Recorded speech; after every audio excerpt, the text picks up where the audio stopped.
Yo les gens, j'espère que vous allez bien, je vous retrouve aujourd'hui pour une nouvelle vidéo dans laquelle on va parler un petit peu de Need for Speed Unbound, puisque cette semaine, comme toutes les semaines depuis le mois d'octobre, il y a eu un nouveau drop d'images concernant le prochain Need for Speed, et également il y a eu le Under the Hood, qui est, je vous rappelle, la rubrique postée officiellement par les développeurs du jeu, dans laquelle ils donnent des détails concernant Need for Speed Unbound. Donc j'ai pas fait de vidéo sur le drop de mardi, parce que mardi le drop était assez pauvre en contenu, c'était une vidéo qui présentait le mode takeover et il n'y avait pas forcément besoin de faire une autre vidéo de mon côté pour vous donner des détails, sachant qu'ils étaient déjà très bien expliqués dans cette vidéo. Mais pour le coup, le Under the Hood est assez sympa. On va parler un petit peu des différents modes de jeu, on va parler aussi un petit peu de la physique, on va parler aussi de la nitro, un petit peu de RP, puisque vous verrez, il y a des modes qui font plus ou moins penser à certains modes de roleplay qu'on avait sur des jeux comme TDU. On va parler de tout ça dans cette vidéo. Donc comme d'habitude, si les news vous intéressent, si vous pensez regarder mes gameplays, les prochaines news que je vais publier sur ma chaîne YouTube, même les lives que je ferai sur Need for Speed, n'hésitez pas à vous abonner à ma chaîne YouTube, et puis n'hésitez pas aussi, bien sûr, s'il y en a parmi vous qui pensent se prendre le jeu, à le prendre via mon lien Instant Gaming qui sera sous cette vidéo en description et en top commentaire. Ça vous permet de soutenir ma chaîne gratuitement tout en achetant vos jeux, vos DLC, vos cartes d'abonnement à prix réduit. Donc n'hésitez pas, la prochaine fois que vous avez ce genre d'article à acheter, à les prendre via mon lien, comme ça c'est tout bénef pour tout le monde. Donc Need for Speed Unbound, on a eu, je le disais, un petit trailer ce mardi qui présente le mode takeover. On va d'ailleurs peut-être commencer par ça. Alors le mode takeover, ça va aller relativement vite pour le présenter. Le mode takeover sera un des différents modes de course présents dans Need for Speed Unbound, dans lequel vous allez devoir faire des scores de prouesse, on va appeler ça comme ça. En gros, ça va être un mélange de scores basés sur vos drifts, sur vos sauts, sur la vitesse que vous atteignez dans ces épreuves, et sur les objets que vous allez percuter et détruire. Selon évidemment l'enchaînement que vous allez faire, selon la vitesse que vous aurez, ça va déclencher un multiplicateur de score, et en gros, à la fin de l'épreuve, le joueur qui a le plus de scores en takeover remporte l'épreuve. Alors si vous le faites en solo dans la campagne, évidemment vous serez contre des IA qui auront un score prédéfini et vous devrez faire mieux qu'eux. Donc c'est assez sympa, ça me rappelle un mode qu'on avait à l'époque de Juiced, qui est un jeu maintenant dont on n'entend plus tout parler, mais qui est un jeu qui date de la PS2, qui était un banger absolu à l'époque, dans lequel il y avait un mode style qui était basé justement sur les drifts, sur les sauts, sur la vitesse. Et même si on regarde plus récemment, ça ressemble quand même beaucoup au Speedcross, à 2-3 petits détails près. Et c'est pour ça, je vous avoue que ça m'a un petit peu déçu ce trailer, c'est pour ça que je n'en ai pas parlé en vidéo, c'est parce que honnêtement, mettre en avant le mode takeover qui est simplement un mode speedcross redesigné, j'ai trouvé ça, on va dire, assez insuffisant. Voilà, côté promotion du jeu, je vous avoue que je pense, on aura peut-être l'occasion d'en parler dans une autre vidéo, que la communication à la sauce Forza Horizon pour Need for Speed marche pas forcément. Ils essaient de faire un petit peu comme sur Forza Horizon, où on avait, avant la sortie du jeu, des lives de plus en plus fréquents, des développeurs du jeu qui à chaque fois présentaient un point précis de Forza Horizon, histoire de faire un petit peu monter la sauce avant sa sortie. J'ai l'impression, voilà, qu'avec ce système de drop et de Under the Hood, bon ça, le Under the Hood, il y avait déjà ça avant ce Need for Speed là, mais ça plus les drops toutes les semaines, j'ai l'impression qu'ils essayent, voilà, de faire la même chose en faisant monter la sauce petit à petit, sauf que parfois les drops d'images sont vraiment pas très intéressants et au final refroidissent peut-être plus l'audience que ça ne la hype, et je pense que c'était un petit peu le cas du trailer de cette semaine, Donc d'ailleurs dites-moi un petit peu ce que vous en pensez en commentaire, si vous trouvez que au fur et à mesure des annonces vous êtes plus hypé par Need for Speed, ou si au contraire pour vous ce genre de communication ne marche pas du tout et que globalement le jeu devrait essayer de faire sa propre ligne plutôt que d'essayer de copier celle des autres. Bref, dites-moi un petit peu en commentaire voilà ce que vous en pensez. On va parler aussi un petit peu de la nitro, de la physique et de la conduite sur le prochain Need for Speed Unbound. Il y a un paragraphe entier qui en parle et qui est d'ailleurs assez concentré sur le drift, puisque ça parle du fameux système de break to drift, qui est un système qui est adoré par certains joueurs mais détesté par d'autres. Le système de break to drift qui en gros fait que dès que vous appuyez sur la touche de frein, votre voiture, si vous avez une direction d'enclencher, va commencer automatiquement à drifter, alors ce qui permet de faire des trucs plutôt stylés et de prendre des virages de manière très très rapide, mais ce qui est absolument pas réaliste. Ce break to drift là, c'était vraiment le gros problème de la physique de Need for Speed, et sur le hit on pouvait le désactiver, on pouvait soit choisir le break to drift,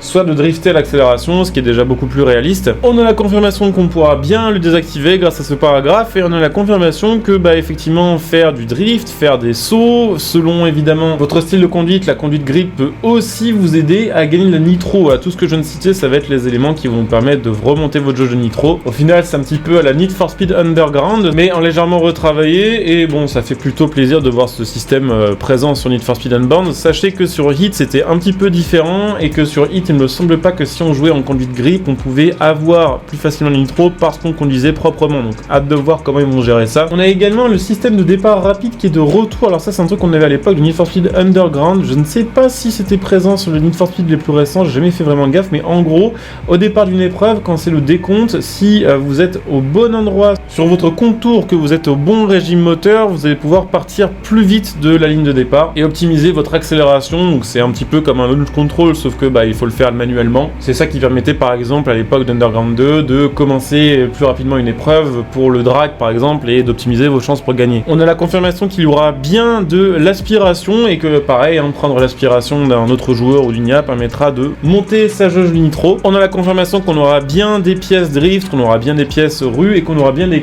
pièces tout terrain, puisqu'il y a un petit paragraphe qui dit que en gros effectivement le jeu est un open world, que si on veut on peut aller en tout terrain, ce qui peut être intéressant pour semer la police, mais que si on a une voiture équipée de pièces drift ou de pièces street race en tout terrain, ça va être compliqué. Bon là j'ai envie de dire c'est quelque chose d'assez standard maintenant sur les jeux vidéo, mais c'est confirmé, voilà, en gros on aura toutes les pièces de Need for Speed Heat et tout leur système qui reviendront en amélioré sur Unbound. Bon, ensuite ça parle un petit peu des différentes activités que l'on peut faire dans l'open world de Need for Speed Unbound, qui est en général un petit peu le point faible de Need for Speed moderne. On aura des modes un petit peu RP, et ça a été, je trouve, un petit peu une surprise. Je m'attendais pas à retrouver ça sur le jeu. Alors par mode RP, c'est des modes en fait qui me font vraiment penser à ce qu'on avait par exemple à l'époque de Test Drive Unlimited, puisqu'on aura par exemple des missions de livraison de voitures qui seront divisées en deux modes. Donc il y aura en gros le mode low hit, donc en gros sans vraiment de recherche par la police, où le but ce sera simplement de livrer la voiture le plus rapidement possible, et un mode donc high hit où en gros vous devrez livrer les voitures en étant poursuivi par la police, et là ce qui comptera pour votre score final ce sera l'état de la voiture. Donc c'est moins RP évidemment que sur un TDU où il y avait des missions de livraison de voiture d'un collectionneur à l'autre, où il fallait transporter la voiture. En général il y avait un chrono,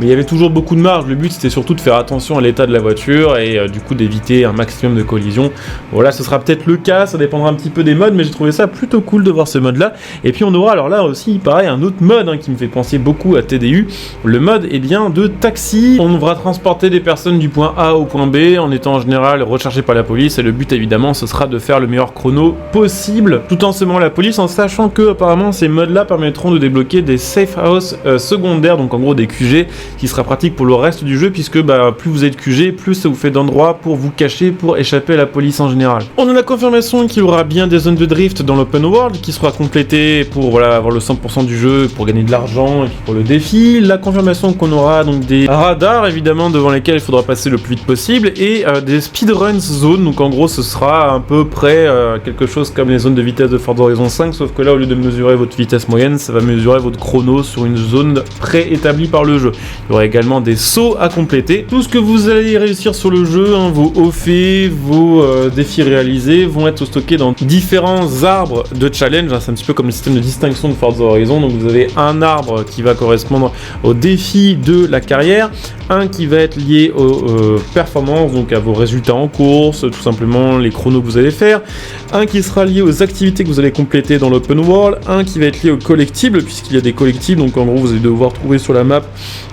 des personnalisations bonus, des kits carrosserie, des effets de conduite, des émotes, ce genre de choses. Et une fois que vous aurez complété certaines parties de ces arbres, certains défis ou certains pans complets, vous aurez des bonus. Alors ce sera de l'argent, ce sera de l'XP, ce sera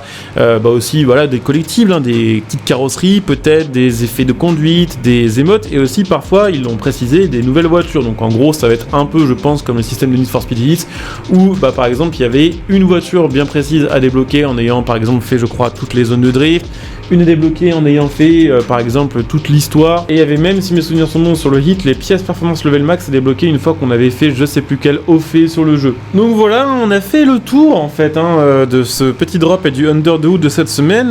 Il reste assez peu de temps pour eux pour communiquer autour de ce Need for Speed Unbound. Bon, il y a quand même, on va dire, du budget qui est mis là-dessus. Je pense que tout le monde connaît à peu près l'existence de ce jeu, mais surtout il reste assez peu de drops, il reste 3 drops avant la sortie du jeu. Donc voilà, j'espère que bientôt parmi ces drops là on aura vraiment un extrait de gameplay un peu plus long, parce que pour l'instant on a des petits bouts de gameplay, mais c'est jamais plus de 2 ou 3 secondes d'affilée, et du coup c'est vrai que pour voir un petit peu à quoi ressemble vraiment le jeu, c'est compliqué, surtout pour juger ou préjuger la physique du jeu. Donc normalement le prochain drop, il me semble que ce sera centré sur la personnalisation des personnages, si je dis pas de bêtises. Normalement on est censé avoir un drop qui est centré sur les vêtements et sur les différentes marques partenaires de Need for Speed. Donc ça va passer vite au final, moins de 3 semaines avant la sortie du jeu pour ceux qui auront l'édition Palace. Donc on aura l'occasion d'en reparler, et puis évidemment quand le jeu sortira, comme vous l'aurez compris, comme je l'ai déjà dit plein de fois, il y aura évidemment des gameplays sur ma chaîne, un let's play en live et plein de tutos et autres. Donc Donc voilà, on aura l'occasion évidemment de se revoir plein de fois sur Need for Speed. J'espère que cette petite vidéo vous a plu. N'hésitez pas à venir me follow sur Twitch pour ceux qui souhaitent me voir en live. La chaîne Twitch sera en description et en top commentaire, donc n'hésitez pas à venir follow. N'hésitez pas, si vous avez Amazon Prime, à utiliser votre Twitch Prime sur ma chaîne Twitch. Pensez à venir me follow sur Twitter pour les news. Si vous voulez m'envoyer des messages privés, n'hésitez pas, voilà, sur Twitter, que vous trouverez en description et en top commentaire. Je suis assez actif. Pensez à utiliser mes liens de soutien gratuits sous cette vidéo pour faire vos achats à prix réduit. Mon lien Instant Gaming, comme je disais en début de vidéo, mon lien Metal.net pour acheter votre matos gaming, écran, clavier, souris, PC, tout ce qui va avec. Et pour ceux qui souhaitent soutenir sur le long terme la chaîne, n'hésitez pas à devenir des soutiens via le bouton rejoindre sous cette vidéo. Là aussi, il y a plein de bonus, évidemment, selon les rangs que vous choisirez.